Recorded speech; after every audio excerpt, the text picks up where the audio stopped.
Pronto para mais um exercício de física? Vamos lá? Hoje é um exercício do ITA de 2019 que envolve gravitação novamente, só que é gravitação misturado com movimento harmônico simples. Você vai gostar, hein? Vamos lá dar uma olhada no exercício?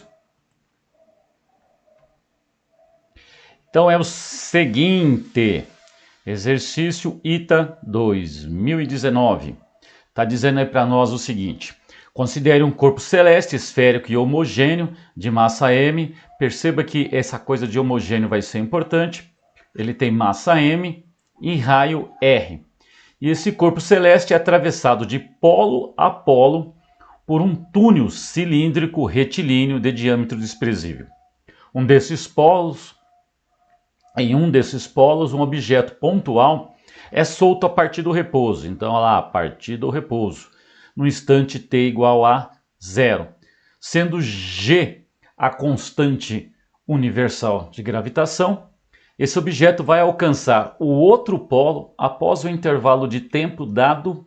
Então eu quero saber o intervalo de tempo quando eu largo um corpo num polo e ele vai descer um túnel atravessando um corpo celeste. Vamos supor que fosse a Terra. A Terra não é perfeitamente esférica, muito menos homogênea, mas vamos fazer de conta.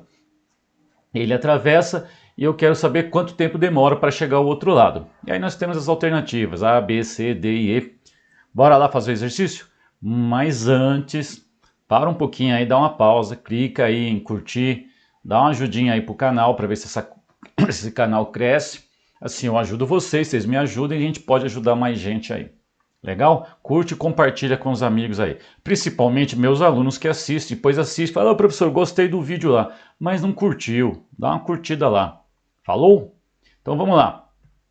Então imagine aí um corpo celeste, como ele disse, atravessado por um túnel de um polo a outro, onde eu vou pôr um objeto e esse objeto vai do polo norte ao sul, por exemplo. Tudo bem? E eu quero saber o tempo aí que vai gastar para ele atravessar esse túnel todo. Bom, vamos colocar um eixo aqui de referencial. Está aqui o meu eixo. Vou colocar um 0 bem no centro. Você vai entender já já por quê, tá? E eu vou considerar que ele tem aí uma posição X ocupada nesse eixo. Lógico que como ele está descendo aí por esse eixo, essa posição X está variando, né? Ele sai de um X lá em cima no polo, que é igualzinho o raio desse corpo celeste, tá? Começa a descer, esse X vai diminuindo, passa por X igual a 0 e o X começa agora a ficar negativo na parte de baixo lá. Ok? É isso que vai acontecer.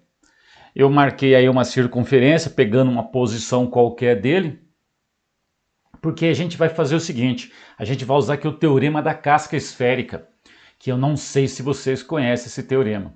Esse teorema diz o seguinte, né? Se eu tiver uma casca externa a mim, a força gravitacional que essa casca externa exerce sobre mim, a força resultante dela é igual a 0.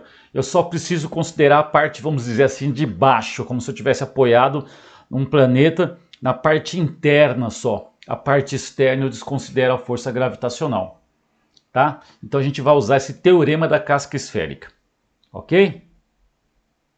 Então vamos lá. E eu vou medir a força gravitacional. Quem está puxando esse corpo para baixo é a força de natureza gravitacional. Como é que eu escrevi ela? Tá aqui, vocês conhecem muito bem essa equação. É a gravitação universal de Newton, que diz o quê? Que a força de natureza gravitacional é proporcional ao produto das massas, só que eu estou considerando só a massa interna aqui, ó. Essa parte de dentro aqui. É essa massa que eu estou considerando nesse momento, como se ele tivesse apoiado só nessa parte interna do planeta. E a parte externa é a casca, o campo gravitacional dessa casca é igual a 0.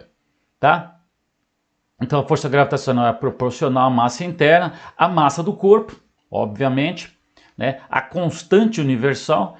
E lembra que a força gravitacional ela cai com o quadrado do raio, né? Estou na superfície do planeta, essa força gravitacional ela é inversamente proporcional ao quadrado do raio. O raio ali, dessa parte interna, esse raio está variando, obviamente, ele é x ali naquele momento, então é x ao quadrado, ok? Esse sinal de menos aí você vai entender nós já falamos sobre ele. Veja que a força está puxando esse corpo para baixo, em direção ao centro do planeta. Quando chegar no ponto zero, essa força é zero, porque a massa está toda em torno dela distribuída igualmente, a força é zero.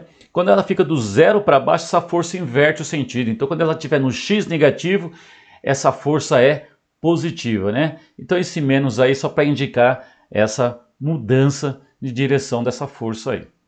Legal? Bacana? Então, eu vou usar a teoria da gravitação universal. Vamos lá calcular.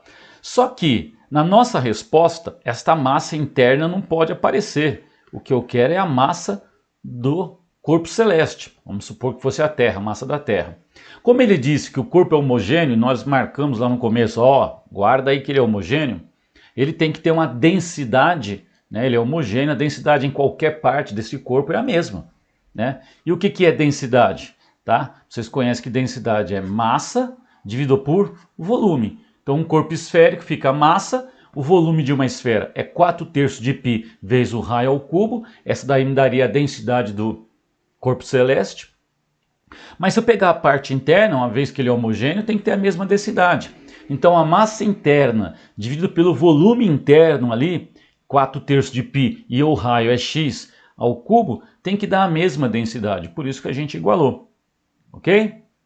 Bom, você já viu que tem 4/3 aí dos dois lados, né? Tem π aí dos dois lados, então eu posso dizer que a massa do planeta está para o raio ao cubo, assim como a massa interna está para esse x ao cubo.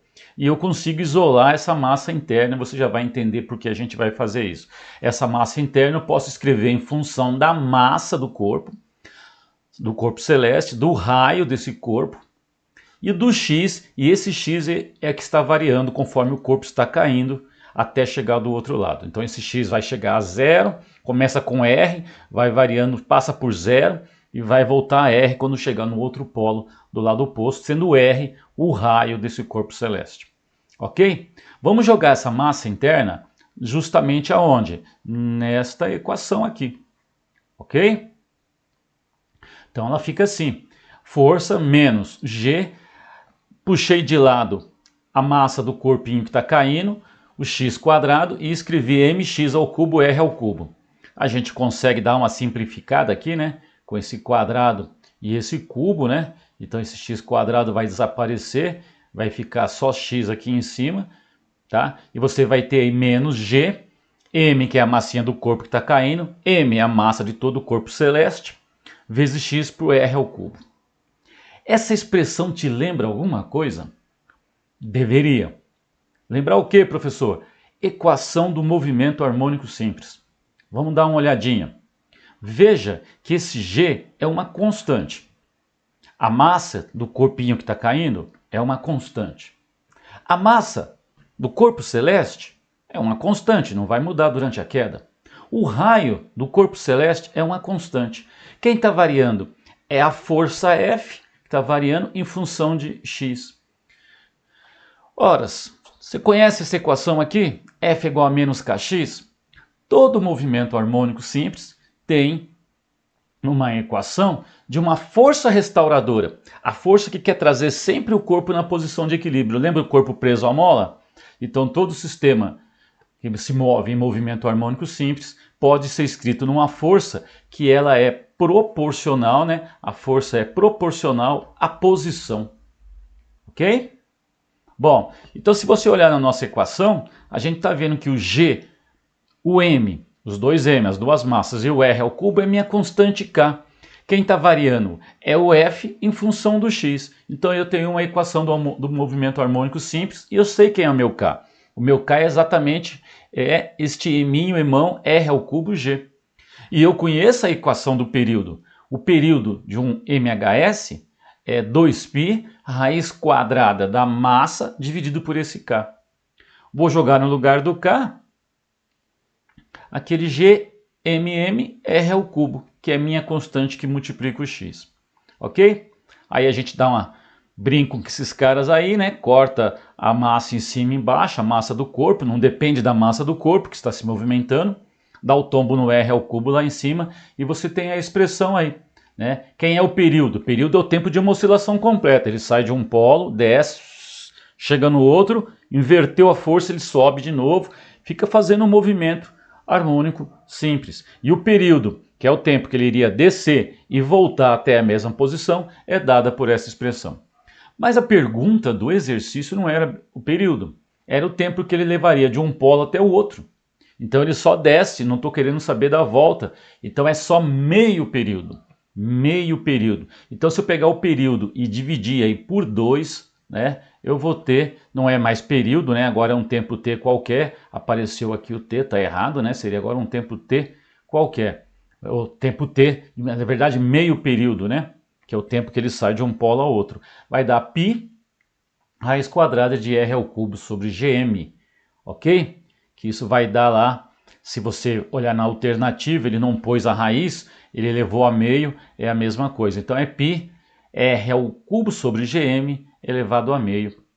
Tá legal? Então isso aí, ó, que questãozinha bacana. A gente vê gravitação e a gente vê também o MHS, tá? Espero que você tenha gostado, né? Olha lá, é a alternativa B, que você curta, compartilha e manda pergunta aí, manda sugestão de exercício. Eu pretendo aqui colocar mais na frente aí curso, né, sobre cálculo, curso sobre